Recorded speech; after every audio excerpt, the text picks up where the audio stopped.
Alright, so this is Renderade, and again, back for another video regarding SketchUp. And today, mga aralin natin ay tungkol sa um, group at components. Okay, so without further ado, let's do this. Okay, so medyo may nahanda na tayong SketchUp. Okay, so usually when you start your SketchUp, may ganitong tao. Itong tao na to ay actually, isa siyang, yan, yung tao na yan, di ba? Kapag tinignan mo siya dito, pag sinelect mo siya at tinignan mo siya sa entity info, it's basically a component. Okay, tapos nakalagay sa kanya, one model. Okay, so itong mga tao na nakikita natin, mga component yan. So kapag dinamihan natin yan, okay, so ngayon, tatlo na siya. Okay, pag tinignan natin dito, okay, component, three model. Okay, so sir, anong ibig sabihin nun? No? Anything na you do to this, um, see, kung ano man ang gawin natin dito sa object na to, kung ano yung nangyari sa isa, mangyayari sa lahat. Okay? See? So may hawak na siya ngayong plywood. Maliit na plywood. Okay? Kasi isa siyang component. Okay? Eh sir, ano naman yung group? So this is a component, and then ano naman sir yung group? Okay? So if you make a model, okay, to turn this into a group, all you have to do is to select this, then right click, then make group. Okay, actually dalawa yung option dyan kung makikita nyo. Isang make group, saka isang make component. Okay, so nilagyan ko siya ng hotkey. Alright, so ito, gagawin ko lang siyang group. Okay, tapos ang gagawin ko sa kanya, tulad nung ginawa ko dun sa mga components, multiply ko siya using control key. Alright, so sir, ano naman gagawin natin dyan? So similar ba si component? Ayan, see, teka ha, ayan, tignan nyo to ha. So meron akong solid group, hindi na siya solid component, it's a group. Tapos 3 in model. Okay, so anong ibig sabihin nun?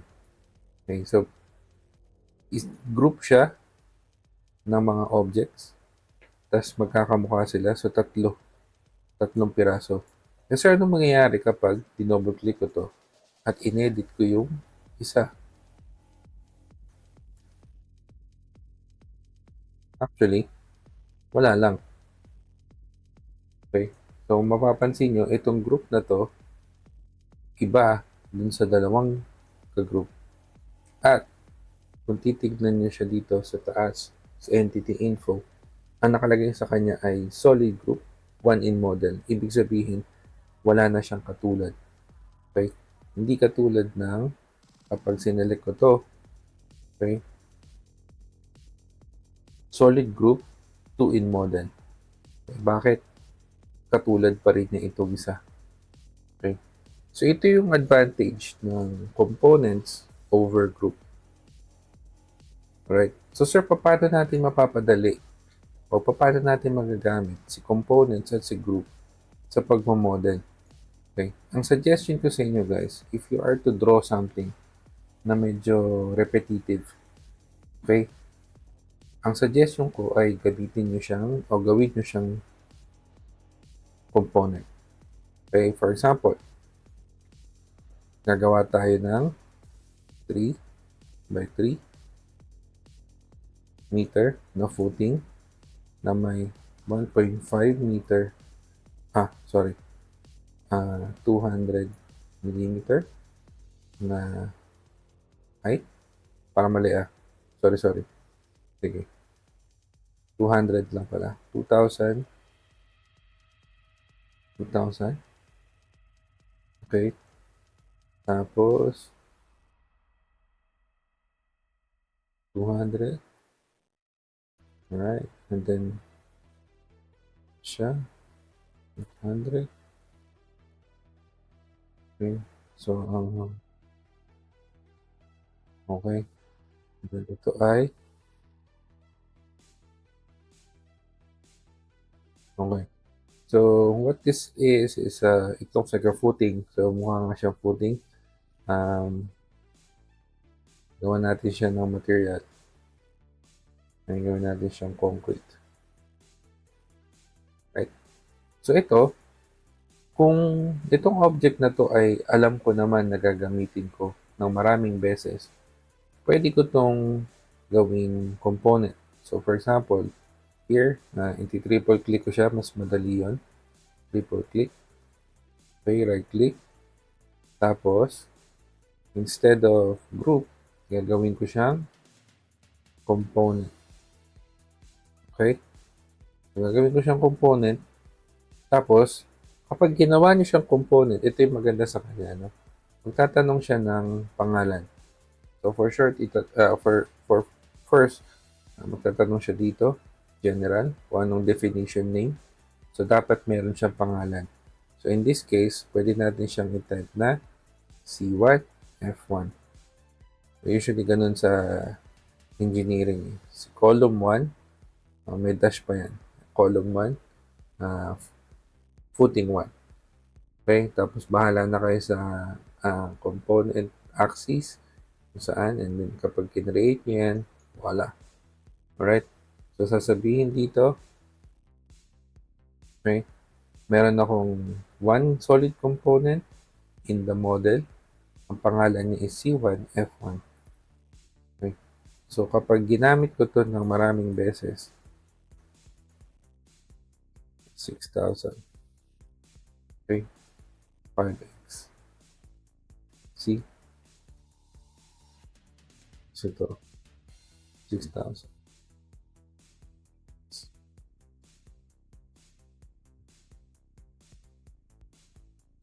Sinelect ko yung isa.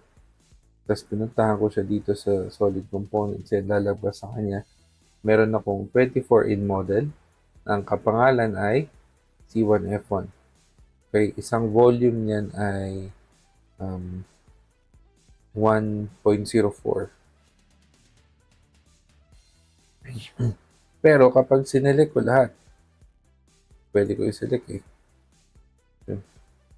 Select instances. Ano, tingnan nyo to. Instances. Okay. Select active. So, na-select lahat. Okay. Makukuha nyo ngayon yung total volume ng lahat ng C1, F1. Tapos, ang maganda sa kanya, kung may gagawin kayo dito sa isa, kunyari, lalagyan nyo siya ng bakal.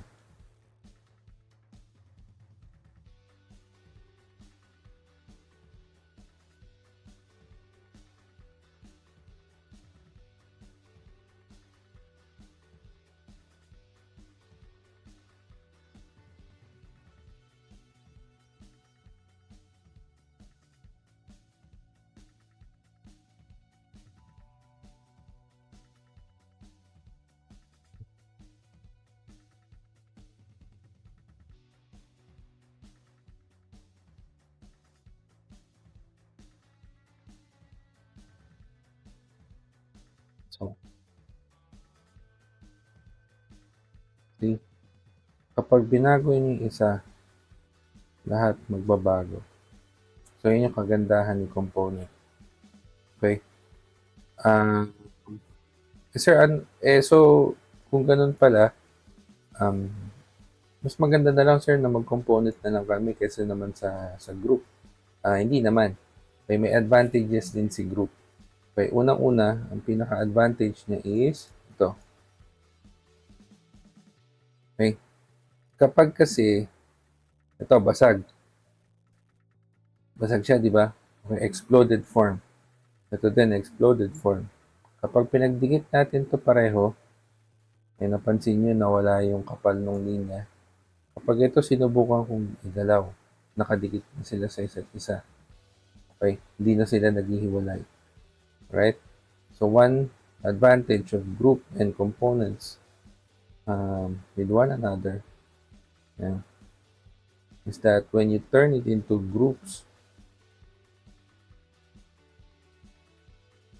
yan, hindi sila nagdidikit. Okay? You're free to do whatever sa kanila.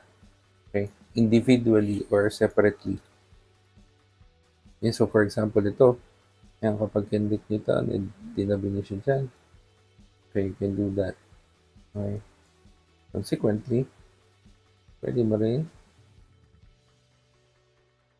hindi. Ayan. Pwede mo rin siyang bago-baguhin, iba-iba. Okay. Mas advantageous pa rin siya kasi kung gagawa naman kayo ng mga object na natural na iba-iba, suggestion ko ay gawin nyo na lang siyang group. Okay? Para mas mabilis kay SketchUp. Kasi mahirap kay SketchUp kapag lahat ng object nyo ay exploded. Siguro na-experience nyo na yun kung masyadong mababa yung RAM nyo. Tapos, masyado kasi mataas yung RAM ko so hindi nyo makikita. Pero kung masyadong mababa yung RAM nyo, tapos lahat ng objects nyo ay exploded or wasak, wala pa rin.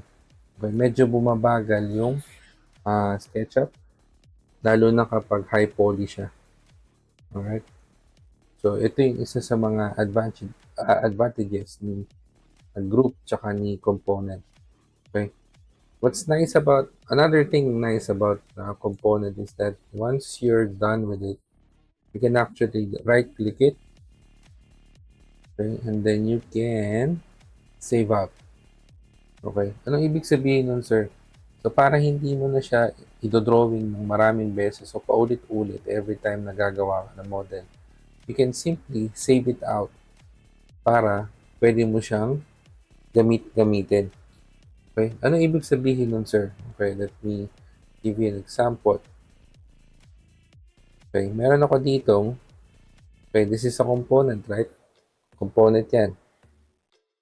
Meron ako ditong mga naka-save out na components. Okay?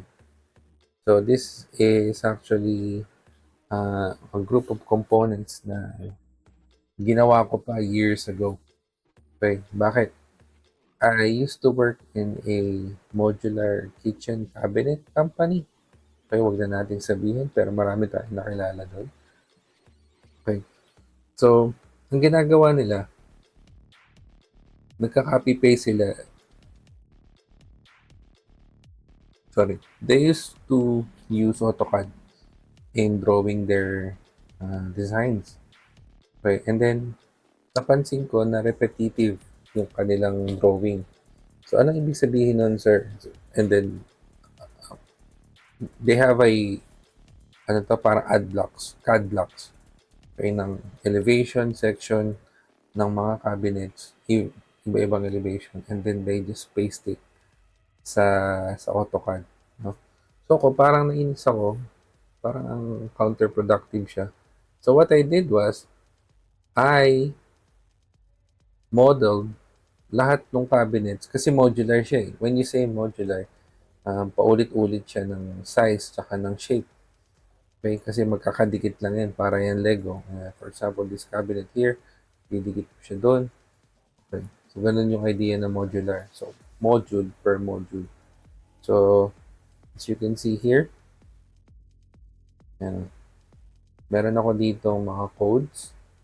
Okay, 1DLC50, 1DLC. Okay. Tapos pa iba-iba siya. Alright? And I saved it here. Okay? So, bakit ko ginawa yun, sir? Ba't mo siya ginawa? Para, in the long run, dahil kinolekta ko siya, dadating na lang ako sa point na pagdidikit-dikitin ko na lang siya. It's actually easier to do this than to manually draw these cabinets ng paisa-isa on AutoCAD. No?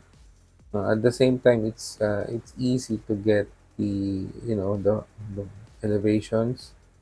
Okay, top view, the plans of this drawing kapag tapos na siya. No? Kompleto yan eh. Meron pa ako ditong high cabinet. See? Tapos dahil modular sila, they kinda stick to one another. And then meron din ako dito mga wall cabinets. See?